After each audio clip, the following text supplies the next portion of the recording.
I want to tell you a story. A friend of mine told me of a neighbor of his recently. They live out in the country. And this neighbor of his went to go walk his dog. His dog is this huge boxer, right? And so it was about twilight. He's walking his dog, and he said from about 100 yards out, he saw this cat. And he thought, oh man, my dog's going to go nuts, right? So I'm going to hold on to him tighter. But as they started walking closer and closer, he noticed that the cat was getting very, very aggressive and was kind of crouched down, right? And it looked like it was preparing to pounce. So we got closer and closer. The dog is beginning to go nuts, right? Well, they get closer, and he realizes that what he's looking at is a bobcat, right?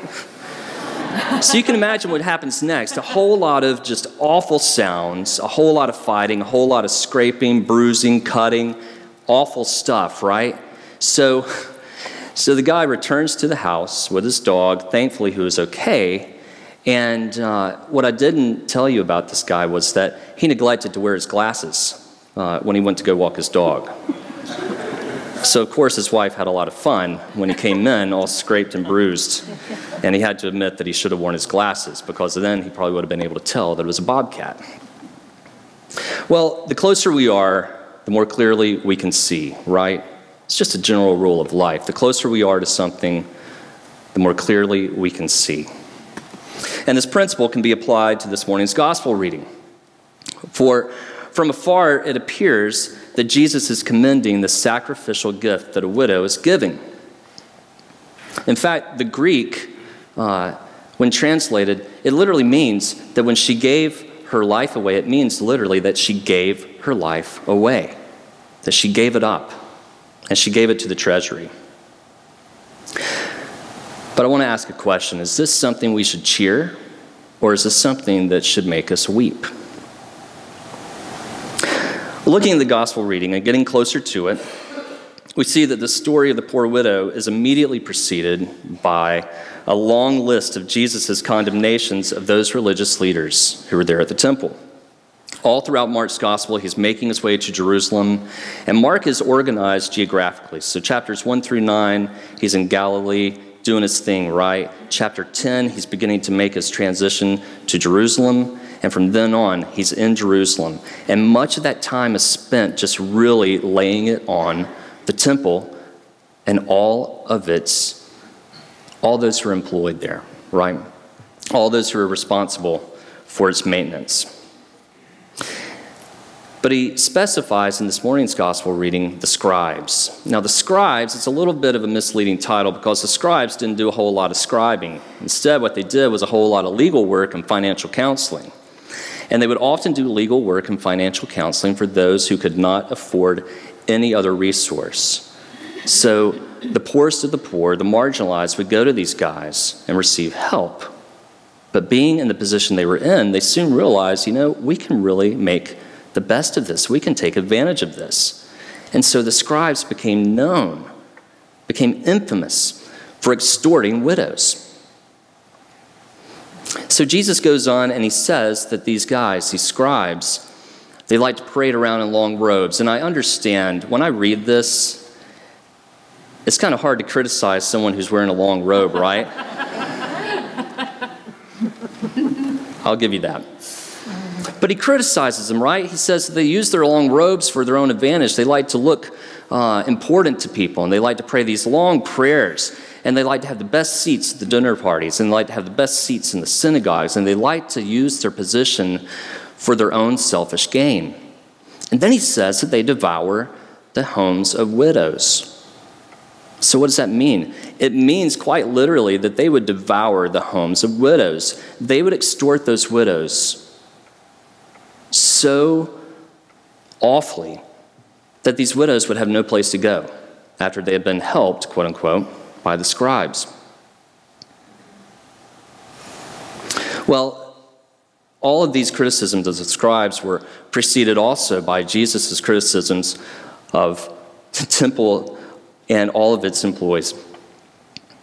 He walks into Jerusalem. If you remember, he came into Jerusalem on the back of a donkey, right? So he came in on a donkey. He got fed up with the temple. So what did he do? He brought out a whip, and he turned over money tables, and he caused a huge fuss. And then he really begins to lay it on to all of the religious authorities because he talks to them about taxes. He disturbs them with a scathing parable about a murdered son in a vineyard. And then he riddles them about his Davidic ancestry. So after Jesus spends all this time criticizing these individuals, we have to ask, why in the world would he commend a widow who's entrusting herself to them? Well, he's not. If you look at the text again, he never says that what she's doing is a good and right thing. He never says that it's a model for our own behavior. What should we do? But instead, he points it out and he takes notice of her. And he calls his disciples to him and he says, hey, listen, look over there. See the widow? You've seen everyone else come in, but I want you to look at her because what she's done, she's just given her life away. And Jesus, I don't believe he was prone to exaggeration. I believe that he literally meant what he said, that he knew that she was giving her life away, and that when she left that place, she would die shortly thereafter.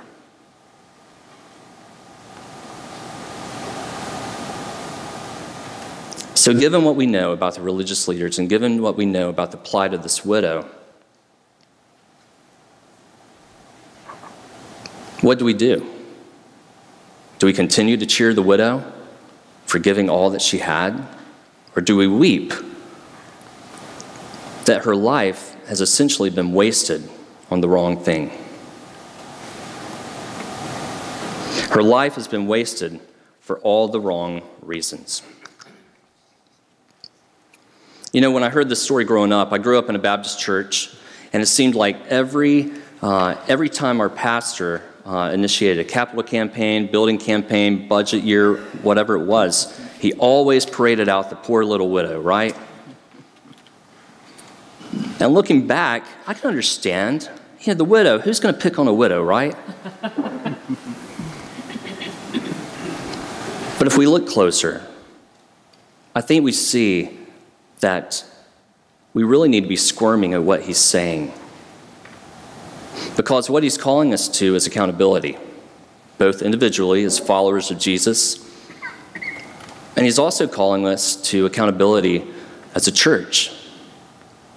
Because we have been entrusted with the care of the most vulnerable, the care of the poorest of the poor, and the care of those who are very dear to Jesus. And in the scribes, the ones that he was criticizing so badly, if we look closely enough, we can see ourselves. It's no fun, but I know there are times in my own life where I like to have the best seats, where I like to be known. But at the end of the day, it's emptiness.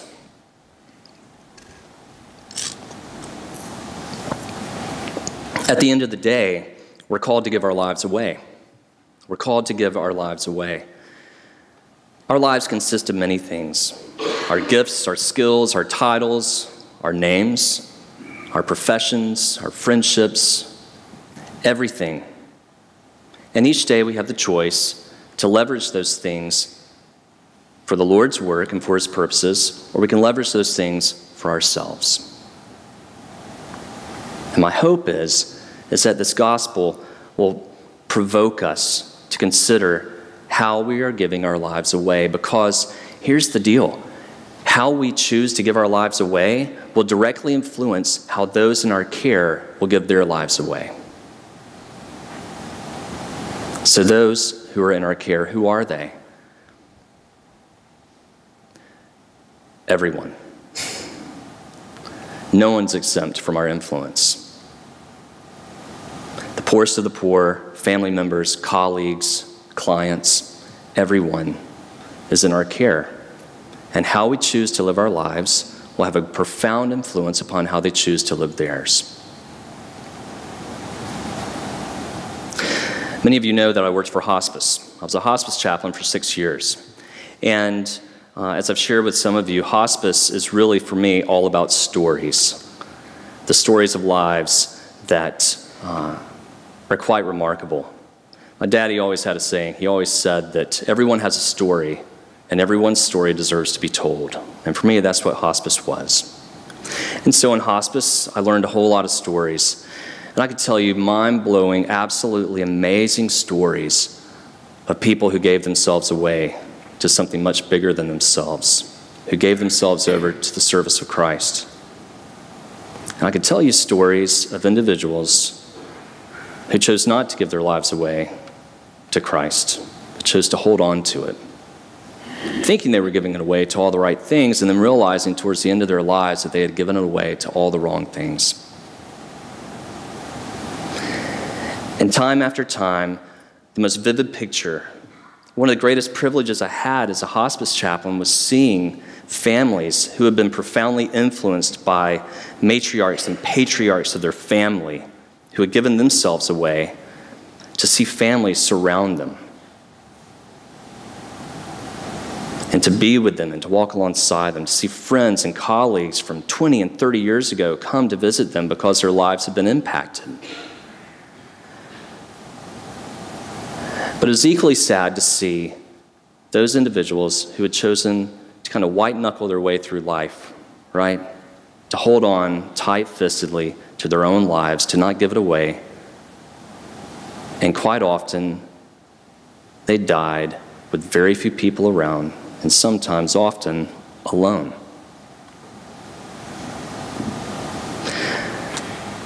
My hope is that we will give our lives away. That's what the gospel is all about.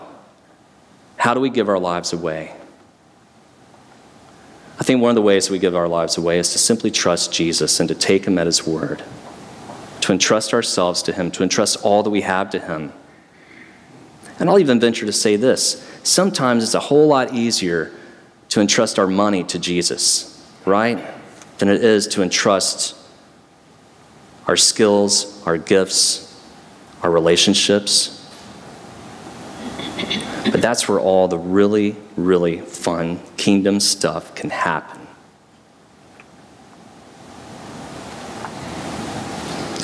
So I want to ask some questions. Are you giving your life away? Am I giving my life away? It's a question I have to ask myself every morning, noon, and night. And I'll admit that sometimes I have to answer no. I freely admit that. But I give thanks for God's grace, and that his mercies are new every morning, and that he greets us and he invites us once again each morning to give our lives away. So are you giving your lives away? And if so, to whom? Are we giving our lives away to our vocation, to our work, to our friends? Or are we giving it to the Lord and entrusting him with it so that he can do as he so chooses? So often in my own life, I think I know how best my resources can be used. But thankfully, the Lord knows better. And he knows how to use everything I have to make the most and most maximum impact in this world.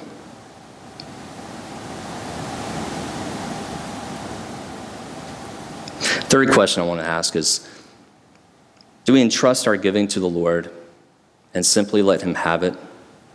I've already admitted that there are some mornings where I don't want to give my life over to the Lord because I'm just too tired. But thankfully, he meets me and he says, come on, take it.